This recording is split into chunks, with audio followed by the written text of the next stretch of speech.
साल 2026 का दूसरा दिन, कराची में इंतहाई लर्ज़ाखेज़ वाक़या जिसकी रिपोर्ट्स इस वक्त सामने आ रही हैं। इब्तदाई जो डिटेल्स हैं और फुटेजेस हैं वो सामने आई हैं, उन्हें देखकर यकीनन दिल दहल जाता है जो मनाजिर देखने को मिल रहे हैं। इस वाक़ये की डिटेल्स क्या हैं, पुलिस का स्टेटमेंट क्या आ रहा है और इब्तदाई तहक़ीक़ात में क्या बातें पता चली हैं, तमाम वो डिटेल्स जो अभी हमारे पास यहाँ जुमे की रात 2 जनवरी का दिन है सामने आ रही हैं, आपके साथ शेयर करेंगे। लेकिन इससे पहले कराची शहर से ही 2 इंतहाई अफसोसनाक वाक़यात रिपोर्ट हुए, वो आपके साथ शेयर कर देते हैं। जुम्मे की सुबह एक वाक़या रिपोर्ट होता है, लांढी का इलाका है, हस्पताल चुरंगी।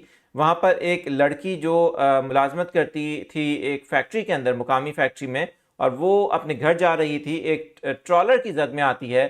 खुद मोटरसाइकिल सवार, मतलब वो खुद बताया जा रहा है कि मोटरसाइकिल चला रही थी और इस ट्रॉलर की जद में आने के बाद वो टायरों में आकर दम तोड़ गई, जाँ बहक हो गई। और वैसे तो ये कोई नए वाक़यात नहीं हैं, लेकिन अभी साल शुरू हुआ है और शहर में इसी तरह के वाक़यात जो पिछले साल हमने देखे रिपोर्ट हो रहे हैं। इस वाक़ये पर लवाहिकीन के ऊपर तो यकीनन क़यामत गुज़री। आज इंतहाई अफसोसनाक वाक़या ये लांढी हस्पताल चुरंगी के इलाके में पेश आया। एक और वाक़या जो इसके ज़रा देर बाद रिपोर्ट हुआ, लांढी में ही बताया जा रहा है कि एक पुलिस मुकाबला होता है और उस पुलिस मुकाबले में फायरिंग की जद में आकर जो फर्स्ट ईयर की तालिबा, जिसका बताया जा रहा है कि 17 साल उसकी उम्र थी और वो जाँ बहक हुई।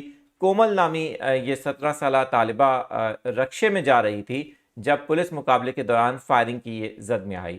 बहुत ही अफसोसनाक ये वाक़या था। इस पर वज़ीर आला सिंध की जानिब से भी नोटिस लिया गया है और लवाहिकीन की इमदाद करने से मुतालिक भी कुछ खबरें अब सामने आ रही हैं। लेकिन अब जो इंतहाई दिलखराश, इंतहाई लर्ज़ाखेज़ वाक़या कराची से बहुत ही अहम खबर आपके साथ शेयर कर रहे हैं और मनासिर भी अभी आपको दिखाएंगे।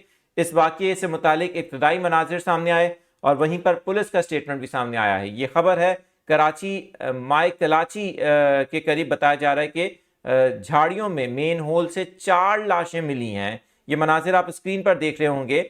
4 लाशों से मुतालिक जो इस वक्त पुलिस का स्टेटमेंट है वो आपके साथ शेयर कर देते हैं।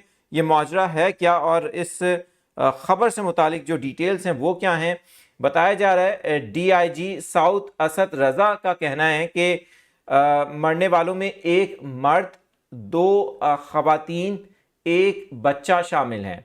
लाशें 10 से 15 रोज़ पुरानी बताई जाती हैं। लाशों की हालत इतनी ख़राब है क्योंकि ये मस्क शुदा लाशें हैं, तशद्दुद ज़दा लाशें हैं। हम यूट्यूब की पॉलिसी की वजह से यहाँ पर आपको दिखा नहीं सकते। साथ ही पुलिस का ये भी कहना है कि इब्तदाई तहकीकात के मुताबिक लाशों पर तशद्दुद के निशानात पाए गए हैं, जबकि मेन होल में लाशें फेंकी गई थीं ताकि इनको ठिकाने लगाया जाए। ये भी बताया जा रहा है कि लाशों की शनाख्त के लिए अब पोस्टमार्टम का अमल है वो शुरू किया जाएगा। इन लाशों को, जो कि मस्क शुदा लाशें हैं, इन्हें अब जिन्ना अस्पताल मुंतकिल कर दिया गया है।